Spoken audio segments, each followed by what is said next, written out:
અત્યારે અમે છે દાંતેવાડા ને ભૂખા કાઢી નાખે એવી ટાઈટ છે. સવારે અંબાજીથી નીકળ્યા અમે 6:30 વાગે નીકળ્યા હતા. બહુ ટાઈટ છે.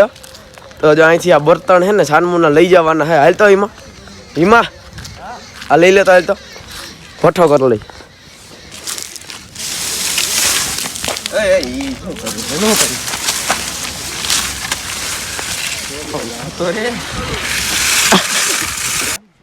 તો તાપ બાપ કરીને અત્યારે જો આપણે ડેમ છે ને ત્યાં આવી ગયા છીએ. આ બહુ મોટો ડેમ છે.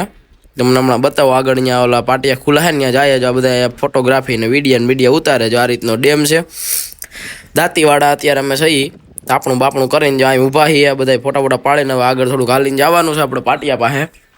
હાજી બધે પાણી પૂરું પાડતું હોય ને દાંતીવાડાનો ડેમ છે. જોઈ લો જો છેઠ સુધી.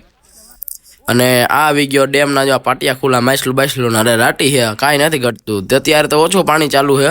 ઓલી બાજુના જે મેન મોટા પાટિયા ને બધા બંધ જ રાખ્યા. ખાલી થોડું કેનાલ જતી હોય ને એટલે જ રીતના અહીં જાય છે.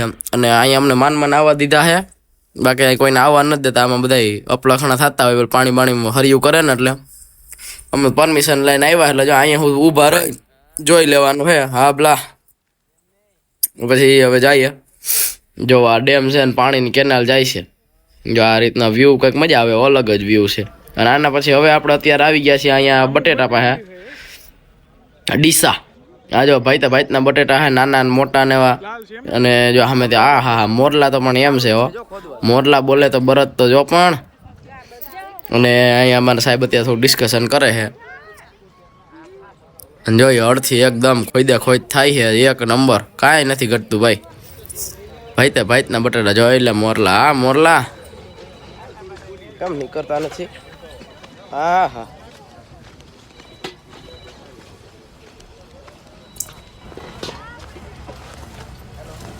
જો બટેટા નીકળ્યા ભાઈ.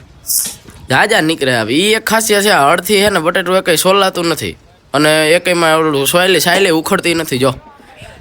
બાકી સોલાઈ જવા જાય ને જો આ બધા ઢગલા કર્યાની અલગ કલરના લાલ ને લીલા ને એવા ભાઈના હે. અડધા લીલા ને અડધા લાલ ને આ બેન જો વીણતા જાય છે. વીણીને પાછળથી ભેગા કરી લે. પાછો બરદ આવે તો છેપાય નહીં પગમાં. પાછી ઉછલ વરેતા બરોબર. જો આ બટેટા ઉભા રહી મને લેવા દો હાથમાં. હા એટલે જો કેમ એક નંબર બટેટું હે પણ કાંઈ નથી ઘટતું. આપણે પ્યોર આપણે ખાઈએ નહીં દેશી સાદ ચાલુ. બાકી કેટલી વેરાયટીઓમાં વેફરના અલગ આવે ને ઓલે બાલાજી એમ જતા હોય એ અલગ ને. જો આ રીતના હવે સાહેબને ડિસ્કશન કરે છે. સાંભળી લો બરોબર.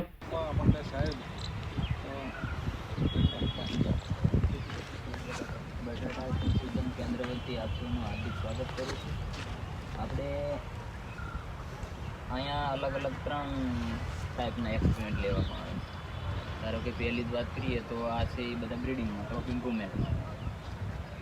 આમાં અલગ વેરાયટલ ટ્રાયલ્સ. તમે એકવાર પહેલાં સાંભળી લેવાનું પછી આમાં દેખી લેજો. બધાય અલગ કલરના બટાટા છે. Variety improvement. તો વેરાયટી ઇમ્પ્રુવમેન્ટમાં જેટલા તમને બોર્ડ દેખાય બધી વેરાયટી અલગ છે. બરાબર. ક્રોપ ઇમ્પ્રુવમેન્ટના ટોટલ અત્યારે 17 એક્સપેરિમેન્ટ. AICRP ટ્રાયલ છે. AICRP એટલે all India coordinated research project. એટલે ત્યાંથી જ ટેકનિકલ પ્રોગ્રામ આવે. ટેકનિકલ પ્રોગ્રામ એ રીતે આપણે એક્સપેરિમેન્ટ કન્ડક્ટ કરવાના.